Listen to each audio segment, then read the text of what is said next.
আপনাকে একটা কথা বলবো? হ্যাঁ বলো। আমার দুই দাদা তো আমাদের বাড়ির জমিটা ভাগাভাগি করে নিয়ে নিয়েছে। আমি ভাবছি আমিও যাই, আমিও গিয়ে আমার ভাগটা চাই, কারণ আমিও তো ওই বাড়ির মেয়ে। হ্যাঁ এটা তো ঠিকই, তুমিও তো ওই বাড়ির মেয়ে, তোমাকেও তো ভাগ দেওয়া উচিত। তোমার মা যেমন দুই ভাইকে জন্ম দিয়েছে, তেমন তোমাকেও তো জন্ম দিয়েছে।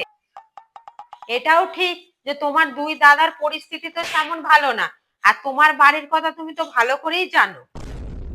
তোমার যখন ভাগই চাই, তাহলে তোমার দুই দাদার সাথে কথা বলে দেখো, তোমার মা বাবার সাথে কথা বলে দেখো।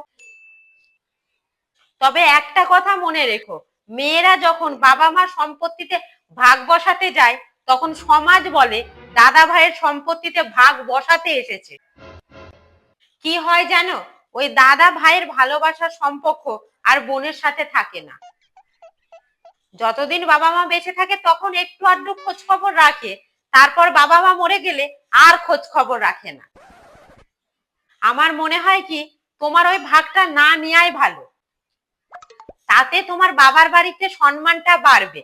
আর ভাইরা যদি ভালোবেসে তোমাকে কিছু দেয়, সেটা আলাদা ব্যাপার। তোমাকে তোমার বাবা মা এত ভালো জায়গায় বিয়ে দিয়েছে, তাছাড়া তোমার কাছে তো সবকিছুই আছে। তারপরেও যদি তুমি দাদা বৌদি সম্পত্তিতে ভাগ নিতে যাও, তাহলে তো তাদের জ্বলন হবেই। মেয়েদের শ্বশুর বাড়িতে সবকিছু থাকা সত্ত্বেও যদি বাবার বাড়িতে ভাগ নিতে হয়, তাহলে দাদা ভাইয়ের কাছে তো সারা জীবন ছোট হয়ে থাকতেই হবে।